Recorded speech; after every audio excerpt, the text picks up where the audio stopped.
Good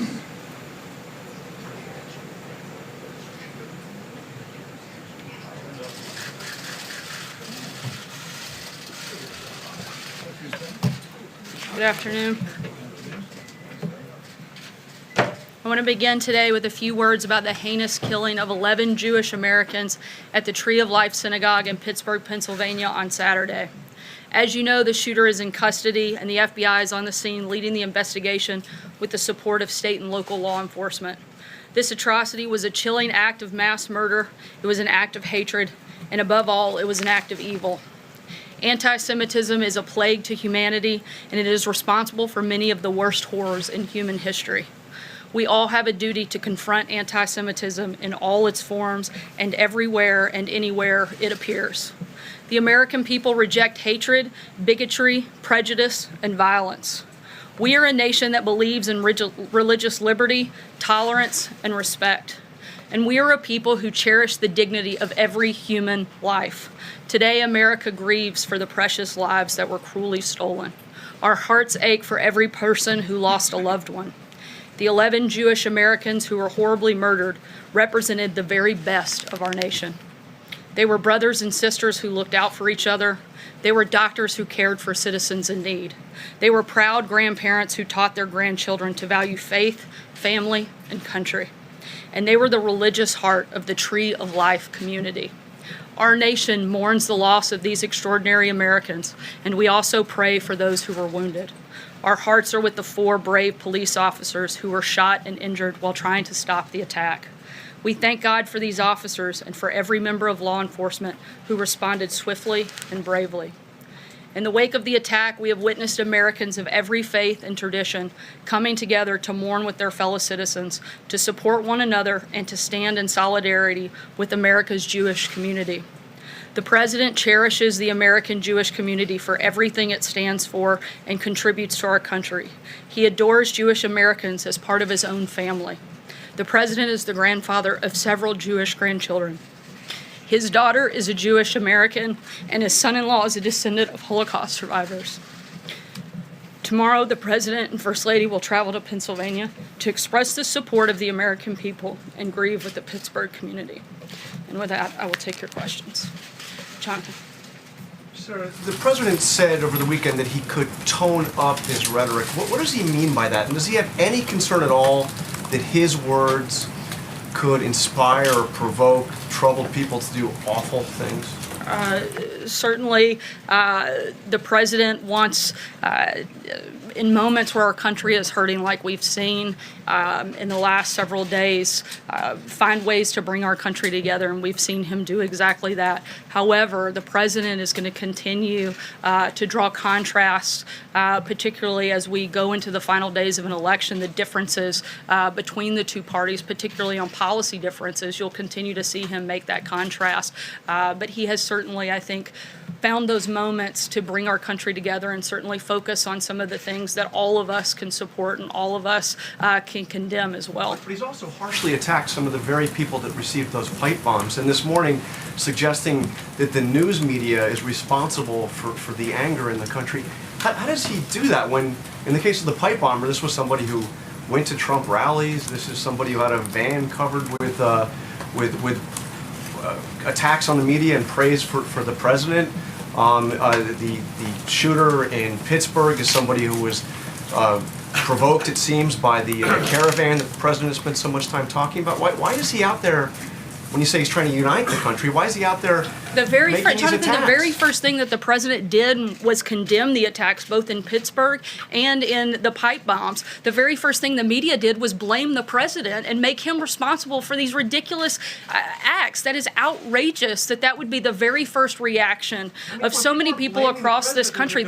I'm not finished. The only person responsible for carrying out either of these heinous acts were the individuals who carried them out. It's not the president, no more than it was was Bernie Sanders' fault for the individual who shot up a baseball field of congressional Republicans. You can't start putting the responsibility of individuals on anybody but the individual who carries out the crime. Why is the president suggesting it's the news media? The president's the one placing blame here. No, the president's not placing morning. blame. The president's not responsible for these acts. Again, the very first action that the president did was condemn these heinous acts. The very first thing that the media did was condemn the president and go after and try to place blame, not just on the president, but everybody that works in this administration. The major news network's first public statement was to blame the president, and myself included. I mean, that is outrageous that anybody other than the individual who carried out the crime would hold that responsibility. Steve? What's it going to take to stop these killings from happening over and over and over again? You know, I think if we had a good answer to that, I think everybody in the country would support it. If anybody knows the answer, I think certainly this administration would be all ears.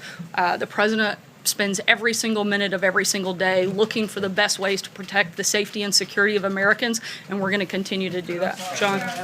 There's a second thing. Is the president going to give a speech on immigration this week? What's your thinking about options in terms of closing the border? We'll keep you posted if there's any scheduling announcement on an address on that topic. I'm not aware of that at this point in time. 11 Jewish leaders in the Pittsburgh area have said that the president's visit is not welcome unless and until he denounces fully and forthrightly white nationalism. Does the White House believe this president has done enough to denounce white nationalism? The president has denounced racism, hatred, and bigotry in all forms on a number of occasions. We'll continue to do that. I'm doing it here today.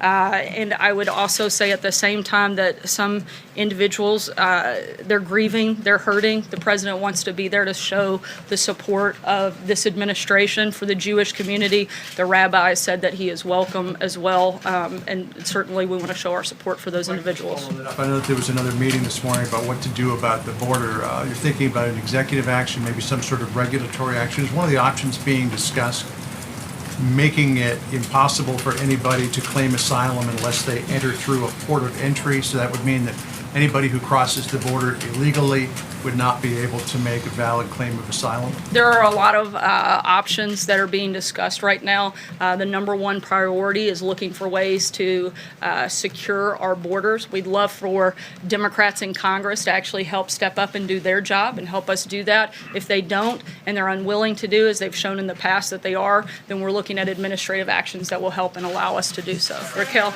Sarah, thank you very much. About the Brazilian election, the State Department repeated today that the commitment to promoting human rights and democracy will continue to guide the relationship with Brazil. However, the Brazilian president-elected, Bolsonaro, has made very controversial comments about minorities. The opposition defended the military dictatorship in Brazil.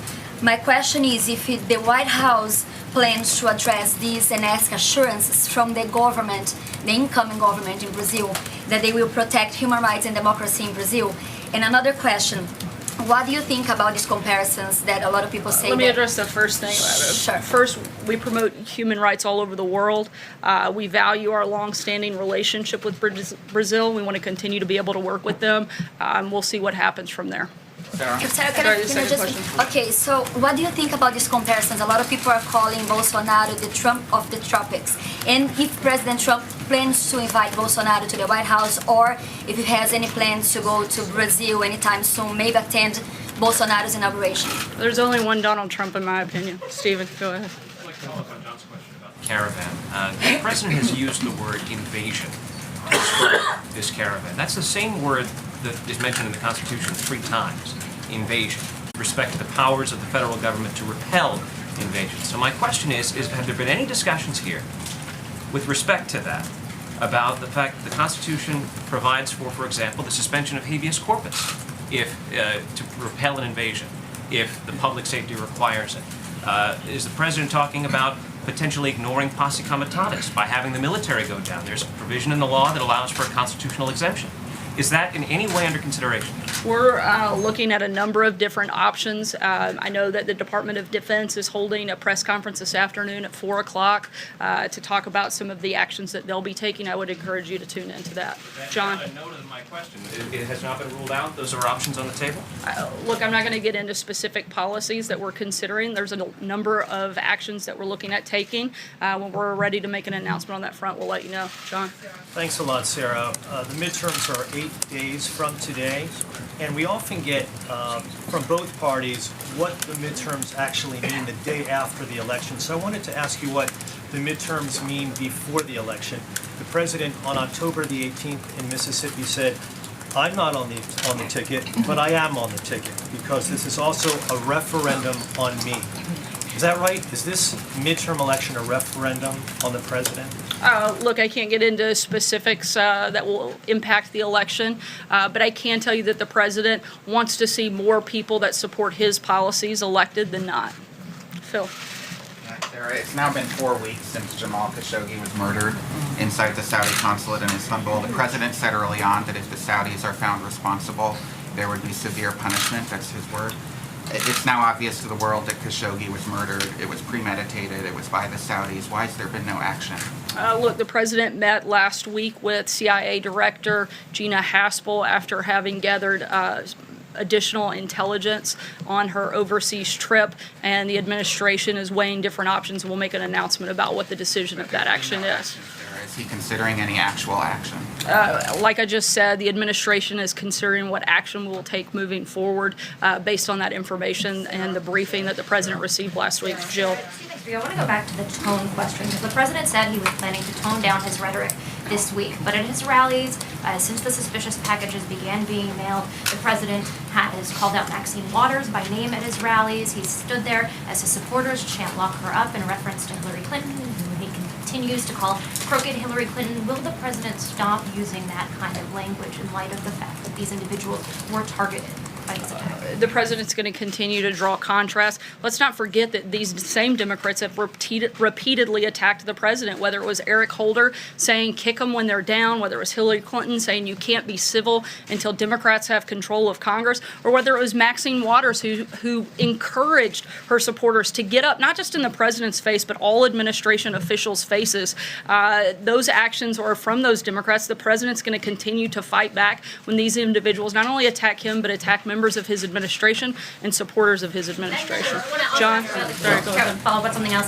Why does the president feel like it's necessary to send active duty troops to the border when he's already sent National Guardsmen down there who are doing the exact same job as the active duty troops would be able to do? The president's number one job and number one priority is to protect the safety and security of Americans, and he's going to do what he deems necessary in order to do that. For specifics regarding that, I'd encourage you to tune into the press conference this afternoon. John? Thank you, Sarah. Two brief questions. The first, a follow-up about the question on Brazil. Up until a few months ago, you used to give us readouts of the president's calls with world leaders, including congratulatory calls to newly elected leaders, such as President Macron, Chancellor Merkel. Did the president, or does the president plan to make a call to President-elect Bolsonaro? He did, and he spoke with him last night. I actually sent a note to the White House press pool. If you didn't receive that, I'll make sure you do after the briefing's over. Sorry, second question. Sarah, is this, with the election 8 days away, some Republicans, such as Mr. Hugan, the nominee for the Senate in New Jersey, do not mention the president at all, do not invoke his name or image. Others, such as Mr. DeWine, running for governor of Ohio, have him in brochures and pictures.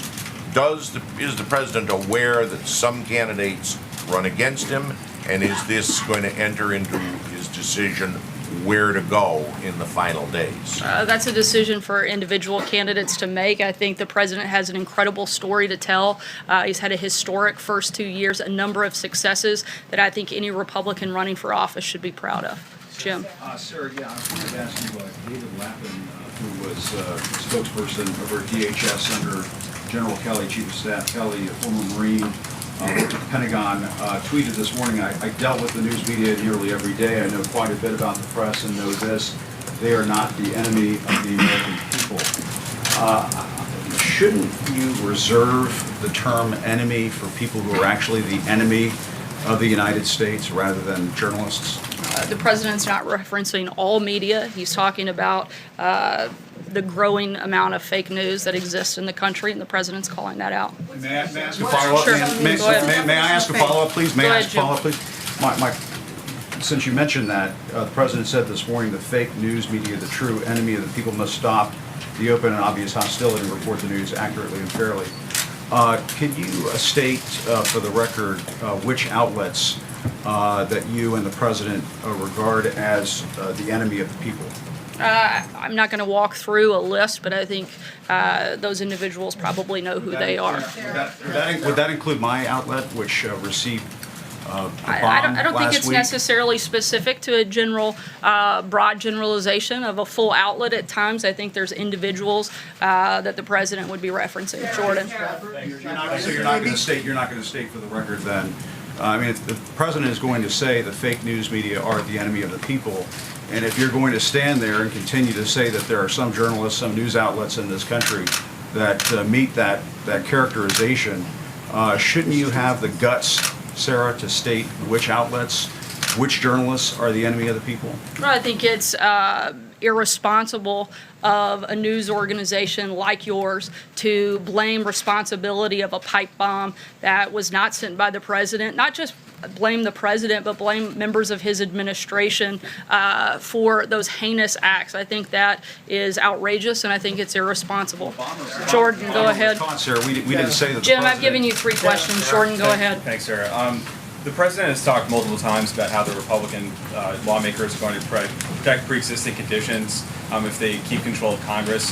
But the administration is supporting a lawsuit that would undercut those protections under Obamacare and taken a couple of regulatory actions to that effect as well. So how do you square those two stances? And what's the plan, the Republican plan for protecting the Look, the president's health care plan that he's laid out covers pre-existing conditions. The president wants to lower premiums to make health care more affordable. Nobody will be charged higher premiums if they keep their coverage, and nobody will be denied coverage under the president. Emerald? Thank you, Sarah. On Chancellor Merkel's announcement that she'll be stepping down as party leader and won't seek to rerun as chancellor, what is the reaction from the administration, and how does that affect the relationship with Germany going forward? We're aware of the announcement, and this is an internal matter for Chancellor and the German people. We're going to continue to work with the Chancellor and continue to develop that relationship. Blake? Sarah, why did the president Blake, call go ahead. Andrew Gillum a thief? Why did the president, in his tweet, call Andrew Gillum a thief? April, I'll come back to you. Blake, go ahead. Sarah, thank you. Before you walked out here, just a handful of minutes before you walked out, there was a report that said,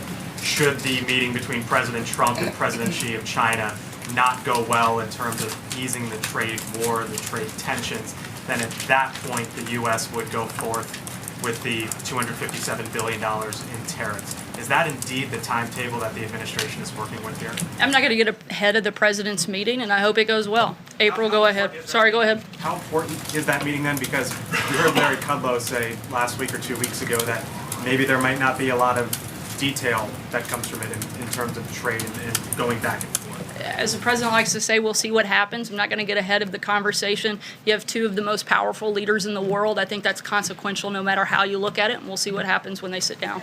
April, The go ahead. president's tweeting today, in one tweet specifically, he called Andrew Gillum, the Democratic nominee for governor in Florida, a thief. What is his definition of that statement? And also I want to ask you about issues of voter suppression. The president's talked about voter fraud. Let me answer your first question. That individuals under FBI investigation, I would refer you to that. I'm not going to get into specifics on that matter because it involves 2 candidates running for office, and I'm not going to impact that due to the Hatch Act. I'll leave that to the president to make those types of statements. And your second question. Yes, second question. The president talks about voter fraud at a time when there are allegations and proof of voter suppression taking place in the state of Georgia, where Stacey Abrams is ahead of the Republican contender, and also in North Dakota, where Native Americans who don't have a street address but have a P.O. box if they live on reservations, they're not able to vote. So what's going on with that? Is the president talking about that? Is he working on that Certainly, issue? we don't support any type of voter suppression. What we do support is voter integrity.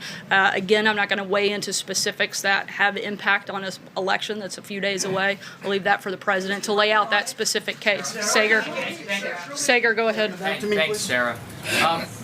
Could you tell us, does the White House currently believe that they have the legal authority to close the southern border? And is that an option that's being explored with relation to the Caravan?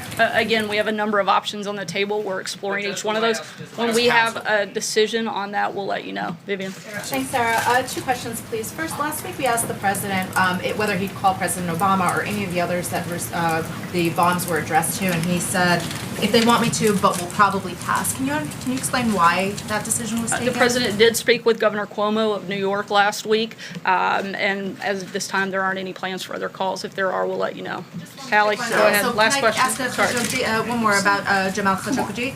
Can you tell us if CIA Director Haspel actually heard the tape that the Turks allegedly have proving that he was killed in the embassy? I can't confirm or deny the specifics of the intelligence that Director Haspel saw while she was there. Last question, Hallie, go ahead. So throughout the course of this briefing, you have repeatedly defended the president's attacks on his political opponents as valid because the midterms are coming up. So at what point does the White House Not because of the midterms. I've defended the president. I've defended the president fighting back when he's regularly attacked. There's a difference. Doesn't matter if there's a midterm or not. The president's going to defend himself and he's going to fight back. From a political perspective, right? You're making that point. From any perspective. But at what point does a national tragedy take precedence over the president needing to punch back? If not now, when? I think you saw the president do exactly that in the wake of a national tragedy, not just this week, but every time our country has experienced the type of heartache and pain that we have over the last week. This is a president who's risen to that occasion and worked to bring our country together in a number of occasions, whether it's the hurricanes, whether it's the Las Vegas shooting, whether it was the Pittsburgh shooting, all horrible, horrible tragedies that this country has experienced. And this president has come out, condemned the attacks when it is caused by an individual, and tried to look for ways to provide and bring the country together when it was a natural disaster. Both he and you have also acknowledged that in the next breath, after he calls for unity, he does talk about division in what you describe as draw and contrast. Is he incapable of, in the words of some, toning it down and toning down the rhetoric? Again, I think the president has had a number of moments of bringing the country together. Once again, I'll remind you that the very first thing the president did was condemn the attacker, and the very first thing the media did was blame the president. You guys have a huge responsibility to play in the divisive nature of this country when 90% of the coverage of everything this president does is negative, despite the fact that the country is doing extremely well, despite the fact that the president is delivering on exactly what he said he was going to do if elected. And he got elected by an overwhelming majority of 63 million Americans who came out and supported him and wanted to see his policies enacted. He's delivered on that. He's delivered on the promises he's made, and if anything, I think it is sad and divisive the way that every single thing that comes out of the media, 90% of what comes out of the media's mouths is negative about this president. Despite the fact that the economy is booming, despite the fact he said he would fix the trade deals, and he's done exactly that. He said he would defeat ISIS, and he has. The president has been delivering day in, day out, and I think it would be nice if every once in a while we could focus on a few of the positive things the president has done instead of just attacking him. Thanks so much, guys. Have a great day. No responses on that.